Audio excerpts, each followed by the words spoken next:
Frankenstein, Chapter 9. Nothing is more painful to the human mind than, after the feelings have been worked up by a quick succession of events, the dead calmness of inaction and certainty which follows and deprives the soul both of hope and fear. Justine died. She rested, and I was alive. The blood flowed freely in my veins, but a weight of despair and remorse pressed on my heart which nothing could remove. Sleep fled from my eyes. I wandered like an evil spirit, for I had committed deeds of mischief beyond description horrible, and more, much more, I persuaded myself, was yet behind. Yet my heart overflowed with kindness and love of virtue. I had begun life with benevolent intentions, and thirsted for the moment when I should put them in practice and make myself useful to my fellow beings. Now all was blasted. Instead of that serenity and conscience which allowed me to look back upon the past with self-satisfaction, and from thence to gather promise of new hopes, I was seized by remorse and the sense of guilt, which hurried me away to a hell of intense tortures, such as no language can describe. This state of mind preyed upon my health, which had perhaps never entirely recovered from the first shock it had sustained. I shunned the face of man. All sound of joy or complacency was torture to me. Solitude was my only consolation. Deep, dark, death-like solitude. My father observed with pain the alteration perceptible in my disposition, and habits, and endeavours, by arguments deduced from the feelings of his serene conscience and guiltless life, to inspire me with fortitude and awaken in me the courage to dispel the dark cloud which brooded over me. "Do you think, Victor," he said, "that I do not suffer also? No one could love a child more than I loved your brother." Tears came to his eyes as he spoke. "But it is not a duty to the survivors that we should refrain from augmenting their unhappiness by an appearance of immoderate grief. It is also a duty owed to yourself, for excessive sorrow prevents improvement or enjoyment, or even the discharge of daily usefulness, without which no man is fit for society." This advice, although good, was totally inapplicable to my case. I should have been the first to hide my grief and console my friends if remorse had not mingled its bitterness, and terror its alarm, with my other senses. Now I could only answer my father with a look of despair and endeavour to hide myself from his view. About this time we retired to our house in Belrive. This change was particularly agreeable to me. The shutting of the gates regularly at 10 o'clock, and the impossibility of remaining on the lake after that hour, had rendered our residence within the walls of Geneva very irksome to me. I was now free. Often, after the rest of the family had retired for the night, I took the boat and passed many hours upon the water. Sometimes, with my sails set, I was carried by the wind, and sometimes, after rowing into the middle of the lake, I left the boat to pursue its own course, and gave way to my own miserable reflections. I was often tempted, when all was at peace around me, and I the only unquiet thing that wandered restlessly in a scene so beautiful and heavenly. If I except some bat, or the frogs, whose harsh and interpreted croaking was heard only when I approached the shore, often, I say, I was tempted to plunge into the silent lake, that the waters might close over me and my calamities for ever. But I was restrained. When I thought of the heroic and suffering Elizabeth, whom I tenderly loved, and whose existence was bound up in mine, I thought also of my father and surviving brother. Should I, by my base desertion, leave them exposed and unprotected to the malice of the fiend whom I had let loose among them? At these moments I wept bitterly, and wished that peace would revisit my mind, only that I might afford them consolation and happiness. But that could not be. Remorse extinguished every hope. I had been the author of unalterable evils, and I lived in daily fear lest the monster whom I had created should perpetrate some new wickedness. I had an obscure feeling that all was not over, and that he would still commit some single crime, which by its enormity should almost efface the recollection of the past. There was always scope for fear, so long as anything I loved remained behind. My abhorrence of this fiend could not be conceived. When I thought of him, I gnashed my teeth, my eyes became inflamed, and I ardently wished to extinguish that life which I had so thoughtlessly bestowed. When I reflected on his crimes and malice, my hatred and revenge burst all bounds of moderation.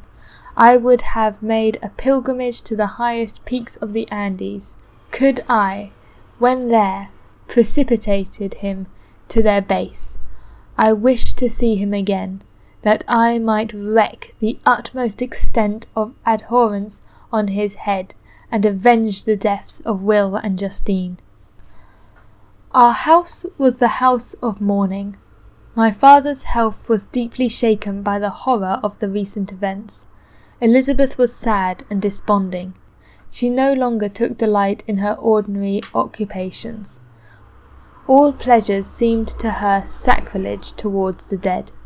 Eternal woe and tears, she then thought, was the just tribute she should pay to innocence so blasted and destroyed.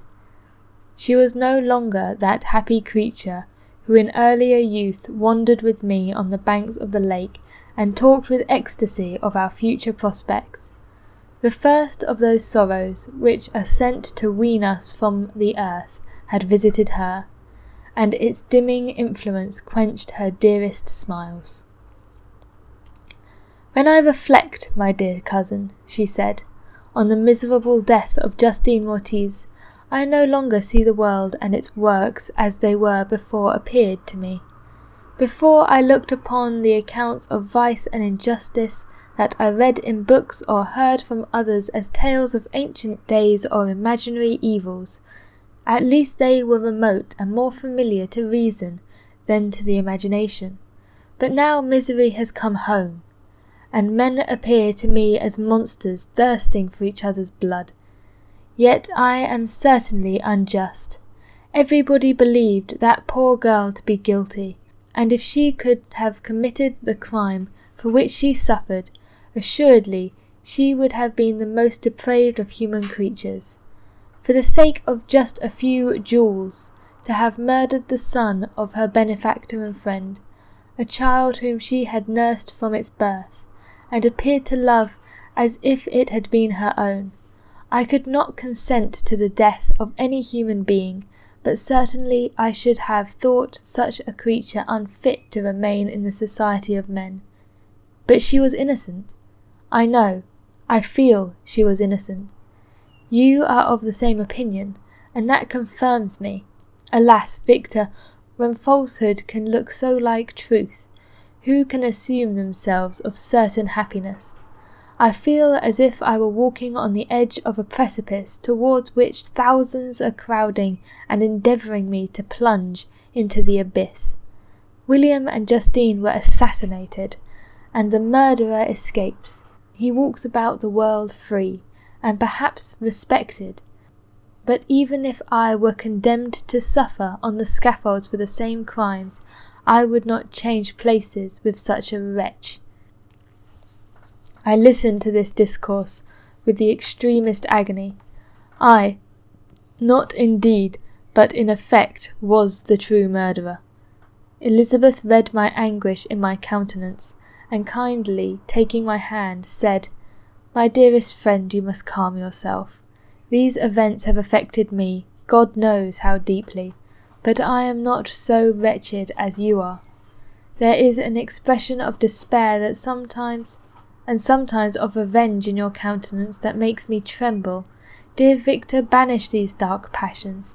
Remember the friends around you who centre all their hopes in you. Have we lost the power of rendering you happy? Ah, while we love, while we are true to each other, here in this land of peace and beauty, your native country, we may reap every tranquil blessing. What can disturb our peace?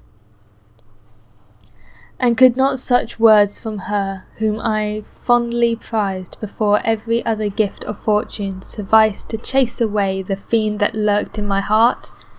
Even as she spoke, I drew to her, as if in terror, lest at that very moment the destroyer had been near to rob me of her.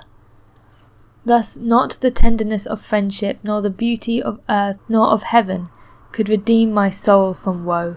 The very accents of love were ineffectual. I was encompassed by a cloud which no beneficial influence could penetrate.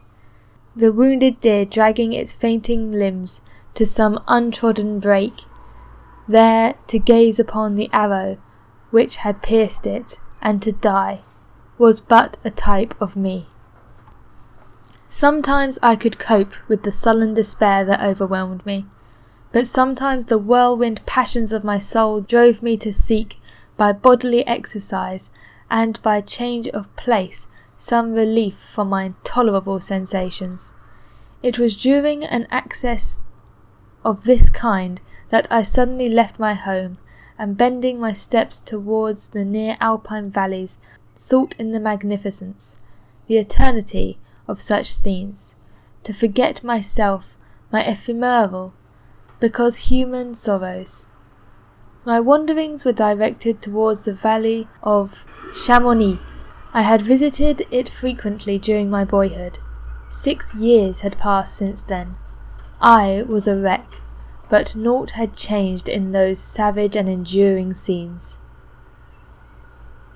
I performed the first part of my journey on horseback, and afterwards hired a mule, as the more sure-footed and least liable to receive injury on these rugged roads. The weather was fine. It was about the middle of the month of August, nearly 2 months after the death of Justine, that miserable approach from which I dated all my woe. The weight upon my spirit was sensibly lightened, as I plunged yet deeper in a ravine of Belrive.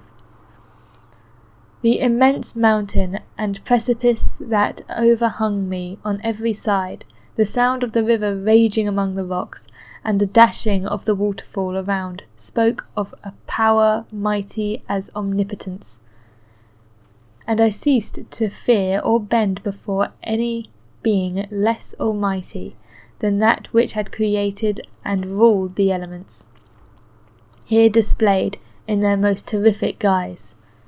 Still, as I ascended higher, the valley assumed a more magnificent and astonishing character. Ruined castles hanging on the precipice of piny mountains, the impetuous Arive, and cottages every here and there peeping forth from among the trees formed a scene of singular beauty, but it was augmented and rendered sublime by the mighty Alps, whose white and shining pyramids and domes towered above all, as belonging to another earth, the habitations of another race of beings. I passed the bridge of Pilacier, where the ravine which the river forms opened before me, and I began to ascend the mountains that overhangs it. Soon after I entered the valley of Chamonix. This valley is more wonderful and sublime, but not so beautiful and picturesque as that of Savoie, through which I had just passed. The high and snowy mountains were its immediate boundaries, but I saw no more ruined castles and fertile fields. Immense glaciers approached the road. I heard the rumbling thunder of falling avalanches and marked the smoke of its passage. Mont Blanc, the supreme and magnificent Mont Blanc, raising itself from the surrounding Orgilets, and its tremendous dome overlooked the valley. A tingling, long-lost sense of pleasure often came across me during this journey. Some turn in the road, some new object suddenly perceived and recognized reminded me of days gone by, and were associated with the light-hearted gaiety of boyhood.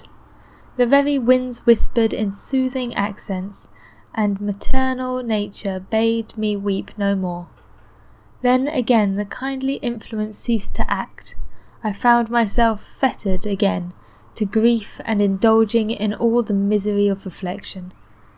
Then I spurred on my animal, striving to forget the world, my fears, and more than all, myself, or, in a more desperate fashion, I alighted and threw myself on the grass, weighted down by horror and despair. At length I arrived at the village of Chamonix. Exhaustion succeeded to the extreme fatigue both of body and of mind which I had endured. For a short space of time I remained at the window watching the pallid lightning that played above Mont Blanc and listening to the rushing of Arive, which pursued its noisily way beneath me. The same lulling sounds acted as a lullaby to my too keen sensations. When I placed my head upon the pillow, sleep crept over me. I felt it as it came, and blessed the giver of oblivion.